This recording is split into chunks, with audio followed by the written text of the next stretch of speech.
Assalamualaikum warahmatullahi wabarakatuh. Waalaikumsalam warahmatullahi wabarakatuh. Perkenalkan, sebelumnya di sini kelompok kami adalah kelompok PKM dari Universitas Wahid Hasyim, Fakultas FEB dengan prodi akuntansi. Di sini kami menentukan judul PKM yaitu penerapan sistem pencatatan keuangan berbasis Android untuk meningkatkan efisiensi usaha mikro kuliner di Pasar Karanganyar. Ada bentuk anggotanya sendiri. Pertama ada ketua saya. Kenalkan, nama saya Muhammad Najib Akil dengan NIM 2510210044. Saya Ali Ridho dengan NIM 251010210053. Dan saya Muhammad Kurniawan dengan NIM 251010210015. Saya Gabriel Mikael dengan NIM 2510102137. Dan saya sendiri Wildan Fatur Rahman dengan NIM 251010210002. Setelah ini kita akan menyampaikan apa yang kami teliti mengenai PKM ini. Untuk lebih lanjutnya, mari kita simak bersama-sama. Ya, teman-teman, kita masuk ke latar belakang. Jadi ini adalah latar belakang kenapa kita meneliti PKM ini. Pertama, kita melihat bahwa ada PKM kuliner yang bernama Nasi Kebuli Bang Fahri, yang mana ini sudah beroperasi selama 5 tahun dengan penjualan 50 porsi setiap harinya. Namun sayang, di usaha Nasi Kebuli Bang Fahri ini untuk pencatatan keuangannya masih manual atau menggunakan buku, bahkan kadang hanya ingatan saja. Bahkan untuk penjualnya tidak ada pemisahan keuangan pribadi dan keuangan usaha, sehingga pasti penjual itu nggak tahu keuntungan bersihnya seberapa, keuntungan labanya berapa. Penjual nggak akan tahu karena tidak memisahkan uang pribadi dengan uang usahanya. Sehingga kita dari tim kelompok saya ingin menciptakan solusi, yaitu sistem pencatatan keuangan berbasis Android yang user friendly dan sesuai dengan SAK UMKM.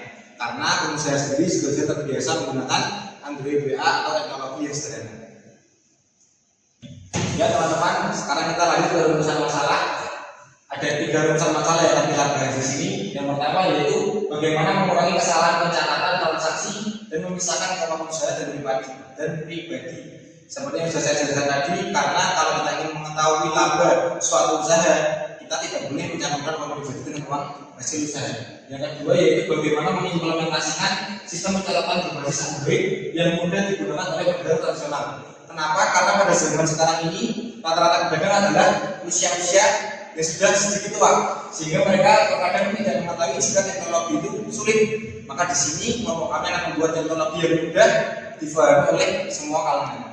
Yang ketiga yaitu bagaimana meningkatkan akurasi data keuangan sesuai SAK UMKM untuk pengambilan keputusan dalam kesederhanaan, sehingga nanti semua UMKM meskipun dimiliki tradisional atau modern, semuanya mudah untuk menghitung keuangan dengan aplikasi yang akan kami buat. Terima kasih.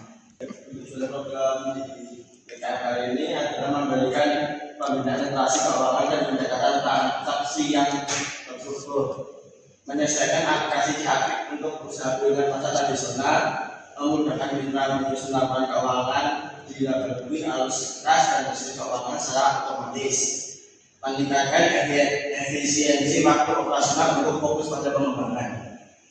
Muara yang dihadapkan wajib akan kemajuan dokumentasi yang mencerminkan kemajuan aktivitas program dana yang digunakan untuk kegiatan yang ditemui di halaman. Laporan akhirnya laporan komprehensif tentang hasil pelaksanaan, evaluasi dampak terhadap mitra dan rekomendasi untuk berkelanjutan. Tambahannya adalah modul pelatihan dan publikasi jurnal manajemen pasar. Oke, ini selanjutnya dari jawab pertama, kamu menggunakan sistem MK IAPI 2016 tanggal aplikasi sederhana UMKM. Aplikasi si APIK di Indonesia 2021. Solusi digital pencatatan transaksi UMKM. Teknologi acceptance model TAM, faktor penerimaan teknologi kegunaan dan kemudahan. Meta accounting Taylor 1999. Pemisahan keuangan berbagi dan usaha. Oke, dan selanjutnya adalah metode pelaksanaan. 1. Konfigurasi sistem dan master data input produk 1 awal. 2. Sosialisasi literasi. 2. Kantong pemisah keuangan. 3. Mendampingkan transaksi real di lokasi. 4. Analisis dan laporan otomatis. lapornya lapor dan posisi keuangan.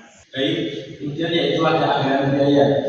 Jenis pengeluaran biaya yang pertama itu ada belanja bahan yang dikeluarkan yaitu Rp1.250.000. Kedua yaitu belanja sewa dengan harga Rp500.000. Ketiga, perjalanan lokal Rp1.500.000. Keempat yaitu lain-lain dengan harga Rp1.865.000. Jadi total semuanya yaitu Rp5.115.000.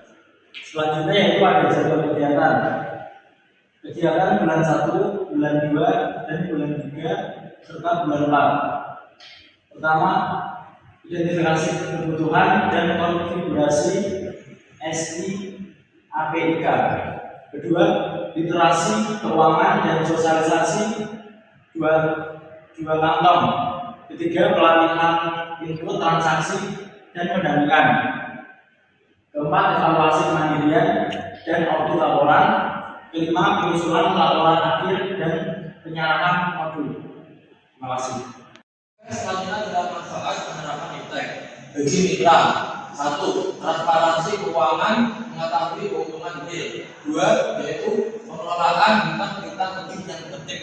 3. Dokumen keuangan kuat untuk pengajuan kredit. Dan manfaat kedua yaitu bagi mahasiswa.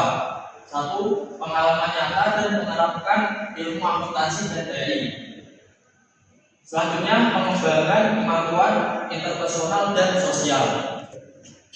Dan inilah susunan tim pelaksana dari kelompok PKM kami, yaitu PKM kelompok 12, yaitu pertama Muhammad Nazifakil, saya sendiri sebagai ketua koordinasi melaksanakan kustomisasi SIAPIK. Yang kedua adalah Adrian Brahma, Mikael Utomo, anggota untuk info transaksi, pendampingan, dan lapangan. Yang ketiga adalah Wildan Faturrahman, anggota untuk memverifikasi akurasi kas, laporan, kemajuan. Dan yang keempat, Ali Ridho, anggota penyusunan modul, panduan, dan edukasi mitra.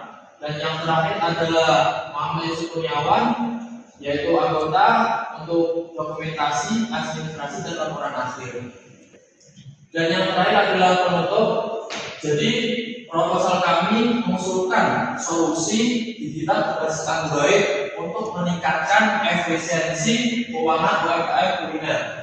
Kami sudah mendapatkan dukungan dari mitra berupa surat pernyataan kesediaan, dan harapan kami dari proposal ini yaitu dapat berkontribusi pada transformasi digital UMKM tradisional. Mungkin hanya itu saja yang dapat saya sampaikan.